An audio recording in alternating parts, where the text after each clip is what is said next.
Hey, everybody, welcome back to another episode of the Strategy Game Podcast. I'm your host, Lauren Shippey, and today I have one of my favorite people joining me, Julie Wilson, the president of Women Doing Well. Hey, Julie, how you doing? Hey, Lauren, so good and so good to be with you. I love our friendship. It's been such a gift to me over the years. Julie was in a mastermind of mine. I think that was started right before COVID, and it was all during COVID, right? So Correct. it really, I think it got us through. I don't know. It was a really crazy time. 100%. Yeah. 100%. It bonded us forever too. I'll always Yes. remember who I was with during those early days of COVID. Yep, it was crazy. Thank God for Zoom. I mean, it saved us all. It gave us some sanity. So Julie, tell us a little bit about the organization Women Doing Well and just, your role as president there right now. Sure. Well, many people don't know that with the Great Wealth Transfer, women are going to be stewarding, controlling, making the decisions for spending and giving in for 70% of the wealth in the Wow. United States. It's a huge number. So our organization is uniquely equipped with a research study that we did. It's the largest in the world on women and giving, on how to come alongside women and activate their generosity. And the research showed that there were three key elements to her generosity coming alive: knowing her purpose, knowing her passion, and having a plan. And that's what we do. We take women through a transformational pathway, equipping her with those things, and then we hand her off to different service providers and organizations that can help her activate that generosity. I love that. It really helps give women a space to process, and through just going through some of the process with you all, what's been so cool about it is that it really looks at your heart and where your heart is and what's happening in you too, and who you are, like your identity, your individual identity. And we talk a lot about this at Storywork. And then it kind of like it marries all those things with what you love to do and your gifts, and it helps you kind of muddle through or reason through, who you are, why you're here, and then where you want to go, and like how you want to direct your time and talent and treasure. I know, you guys reference that. And so it's just been such a gift. And I just finished writing the manuscript, and I was doing the Mhm. acknowledgments, and I was telling Julie before the start of the show that I'm so grateful to the Women Doing Well community for them having me at one of their retreats and being able to talk through the weeds in the way. So you guys will see that on the podcast too, because we're taking one weed in the way at a time, like stubbornness, bitterness, all those fun things, and talking through them and how to release those. And so Women Doing Well was just a really pivotal part of that story. So getting to your story, tell us, how did you get here? Because it's always a winding road. It's usually not a linear journey. So what has your journey looked like so far? Well, if I go all the way back to the beginning, I grew up in Connecticut, in New England, in a small town, and my dad and mom were pretty amazing. My dad was in a coat and tie every morning, off to his insurance job to make money to pay for us girls. And my mom, while she was second in her class in physical therapy, chose to stay home with us. There was some intention to that. My dad was a man of the 70s, and he at some point said verbally, no wife of mine is going to work. Because Oh, back then, yeah. if a wife had to work, it meant something about the man's success. I don't think it's still that way, but that was the day. And so these were some of the messages I got. So Yeah. at 40, my dad decided to start a company. And so he moved us from Connecticut to Miami, Florida. And that was a huge shift for us. And I got to watch a business almost not make it and then really make it big. And Mhm. that was thrilling. I didn't know in those early days how much leadership was being planted in my heart and really given me I told my dad at one point, I'd really love to run your company someday. I knew nothing about real estate. It was commercial real estate. I really thought it was kind of boring what he did, but I loved that he had to run something and that whole idea of seeing something grow. So those early days weren't specific, but I definitely caught the bug for entrepreneurship. And then I went off to college, and I went to Boston University. I was pursuing a career in journalism. I graduated and really, had a desire to change the world through the media. I thought that was the best medium to make a difference in the world. And I moved there without a job. So on my way in my little Honda Civic, I had my Marlboro Lights, and I had two very distinct emotions from Boston to New York City. And one was really excited because I was moving to like the city where anything could happen. And Yeah. then obviously the next emotion was, what am I doing? I'm moving to the city where anything could happen. Like, this is crazy. And anyways, I moved to New York. My life took a pretty big shift when even though I had grown up going to church, I learned of a church called Redeemer Presbyterian in New York with Pastor Tim Keller. And that was a time where I was pretty lost. And so I went just to kind of get grounded, but really, really met Jesus and had a relationship with him which changed how I viewed New York City and this dream job at NBC that I had just gotten. And I will tell you that it also shaped my leadership because I decided to take a break from Wow. NBC and go into full-time vocational nonprofit work. So I've been in the nonprofit world leading for 30 years. And there's lots more to that, but I'll pause because that was a lot. I love that. That's so good. So you can see the twists and turns and the journey and the different locations and the different phases, of your life. And, I think I'm gonna reverse like the order of the questions a little bit here because, as part of our process, we usually go through the triumphs and the hardships, and you look back at the different phases in your life, like all the way through elementary school, middle, high school, college, after college, that whole journey. And as you're thinking through those things, what would some of the themes be in terms of just challenges that you've been through and triumphs? You don't have to necessarily share like the exact examples, but just themes, Mhm. that are highlighted to you. I would say some of the themes for me have been that I have this deep desire to make an impact, and yet my view of myself over all these different seasons have been, who do you think you are? Yeah. Who would ever take you seriously? There's a voice that I don't know where it comes from. My dad used to say, you can do anything you want to do. Hmm. Like you've got everything at your fingertips. Like, what do you want to do? Go do it. So there was never a sense that I didn't have. So I don't know where it came from, but there was a very strong voice like, sit back down.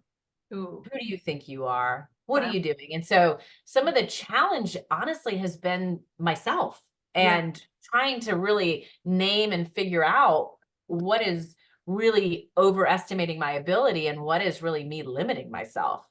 And that I guess that just it really goes way back.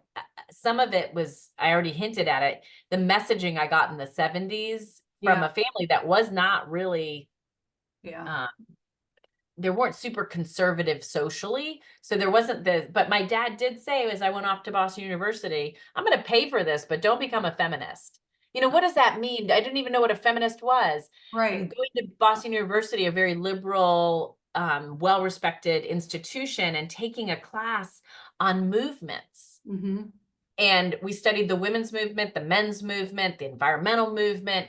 But what I got so captured by was this idea that when enough people believe in something, you can change it for good. You can literally change history. And I was like, I want to do that. And Yeah. so a little bit later, when my faith journey became more important, I remember I was reading in scripture about kind of the early part of the church, and it dawned on me like, this is a movement, it's still happening 2000 years later. Like, holy smokes, like I think this is what I'm supposed to be part of, is really fueling this. But again, some of the messages that I got in those spiritual environments, those faith environments, was this is what women do, this is what men do, stay in your lane. Goals, Did right. anyone ever really say that to me? Mm. Probably not, but it was said in 1,000 ways. And I'm a good girl. So I'm like, stay in your lane, be Right. small, be Yeah. supportive, play the support role, be the Yeah. second, look for a strong leader. And I dated some wonderful men, but oftentimes I just felt like I was way too much.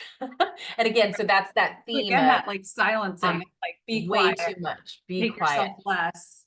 Yeah. And I will say it took many years, and a lot of counseling, but some things did surface that we won't go into today, but made a lot of sense of why I had some of those narratives. Yes. And and yet the victim mentality doesn't work in leadership. You got to own your own stuff. You got to own other people's stuff sometimes on behalf of their development. You got to sort of just suck it up and like take it. Yes. And that it took me a long time to be willing to go there. And another theme I would say is what I would call faux leadership. Okay. This is unique to women. I talk to many women, and there's sometimes this sense that you're leading, but really, when you look at what leadership is, it's people and resources. And so Mhm. if you're not managing people and money, Yeah. budgets, can we really say that there's influence leadership? You're definitely having an impact. It's not like leaders are the only people that lead, but true leadership, the way it's designed, is you have to have agency to get stuff done Yeah. and be the one on the hook if it doesn't work.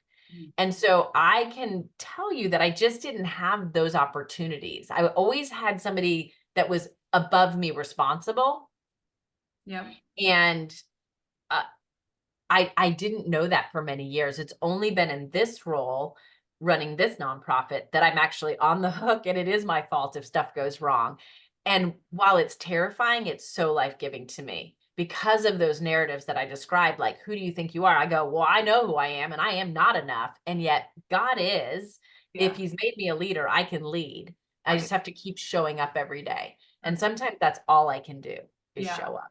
That's so good. Thank you for sharing all that. It's so good. And I love what you're saying about, through lots of counseling and, processing and all of us, right? Counseling is the name of the game. But I think through the different wounds in our lives and the different moments in each part of our story, when we're able to pull those out and look at them and maybe turn the kaleidoscope a bit to see it from a different view and maybe, get rid of that victim mentality and own what we can in it and release what we can in it, then we're able to move forward and use it productively. It actually can become a productive part of our story. And that's what I see you doing and what I've seen you do over and over again. And so I really admire that in you as a leader. It's just been an inspiration to me personally. So thank you for sharing that. As you look back, what has been the most important trait that has carried you through all of these years of leading in different ways? There's kind of a general one, which is just being resilient and not giving up, um, even through some really hard times. But I would say for sure, the most important quality is generosity, Mm. because there's two different ways to view the world. You can view it through a scarcity lens. There's not enough. There can only be one woman at the table. Money's not enough. Like there's all these places where scarcity can rear its head.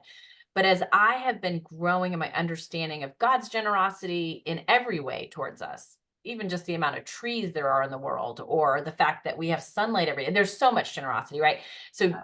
as I view the world through a generosity lens, it makes me want to be a better leader because I want to leave scarcity behind. I always want to be based in reality, but as a more scarce person in my temperament, it's been game changing for my leadership to actually just walk by faith and believe there is enough, that I'm enough.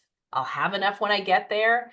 And I just need to not let those limiting beliefs stop me from the things that are right before me. And that's the only difference between me and another leader, let's say, Mm. and me and myself 15 years ago, is that I'm changing the lens with which I view myself and the world and others. There's just more than enough. I can collaborate. I can be generous. I can think outside the box. All of that comes from this generosity lens. Wow, that's so good. So it's like really to do that, I guess you're ridding yourself of fears that pop up. I always think of the whack-a-mole game, like you go forward in this generous mindset. And I love the way you even presented it about like there's more like the trees, like everything that you can see. What are the different ways that you can be generous? We think of money, but it's not just about money. There are so many different ways that we can be generous or have a generous lens.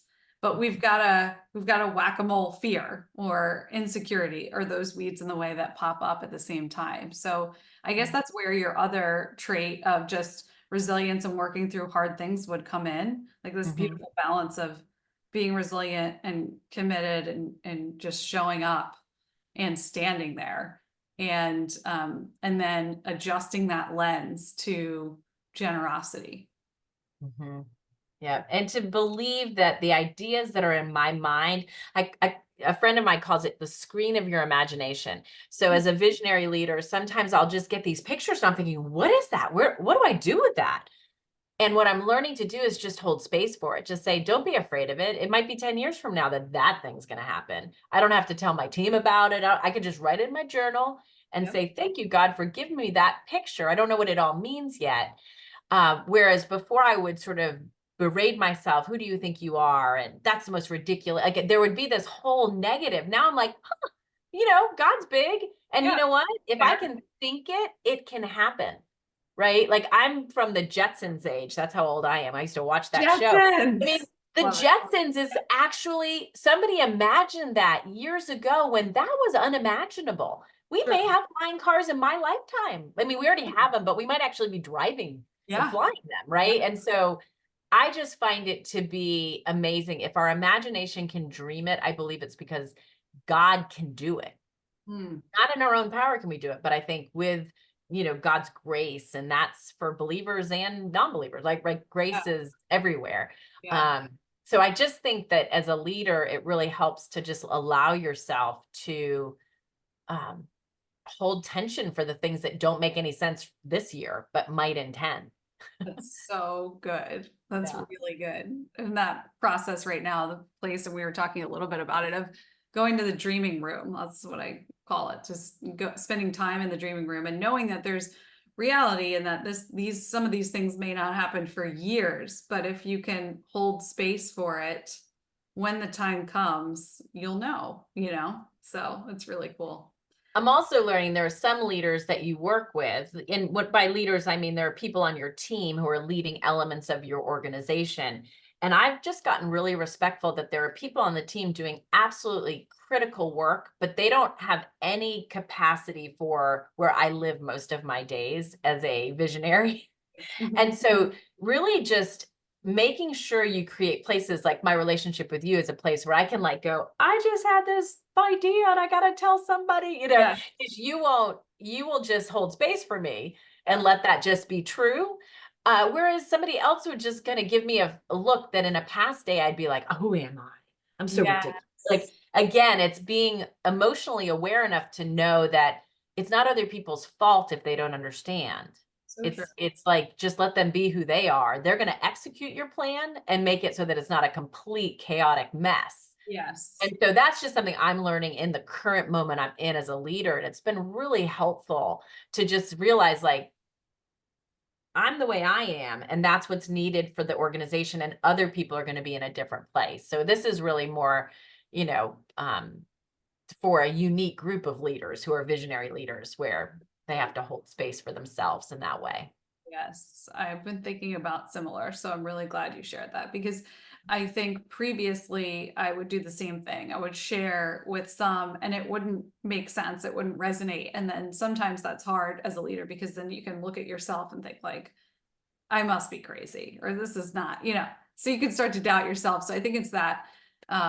Recently I heard a word, I wrote this down in my journal, but it was really a focus on don't look down because if you look down, you fall. So as if I had this vision of like being on a tightrope. So you can't Hmm. look down, you have to just put one foot in front of the other, stay focused and walk straight ahead. And part of that, I think, it can look like a lot of things, but taking out distraction, the whack-a-mole, a fear, whatever comes up, showing up and standing, allowing time for dreaming and vision, but knowing where and when to share things, just all kinds of things. So what helps stay on the tightrope so that, we're staying focused and Hmm. or we need to be in our lanes. So Hmm. to wrap up here, Julie, and I've loved everything you've shared so far. What have you learned only through time over the years that you would tell others earlier in their journey? Hmm. Well, audience is uniquely women, although I don't think that this is a uniquely woman thing. Put a team around you, because as a leader, you need people to help you get where you're going. I don't think any of us can get there alone. Yeah. And having the right counselors at different seasons, coaches, our group together as part of Storywork was super pivotal when I was a young, just starting out leader and COVID hit. I think I wish I had not been ashamed to ask for help. Having a team means being willing as a leader to have need and to embrace it, because if you're going to do something big, you're not doing it alone. I hope everybody that listens is trying to do something so big they have to have other people and, more importantly, God, in order to accomplish it, because I think that the world needs big ideas, and it needs to see people showing up in fullness and generosity. So So good. don't avoid help. Ask for help, put teams around you, be proactive. That's what I would tell myself. We love it. Thank you so much. Julie, thank you so much for coming on. We're going to link to Women Doing Well in the show notes, but Oh. just appreciate you so much. Appreciate you. Thank you.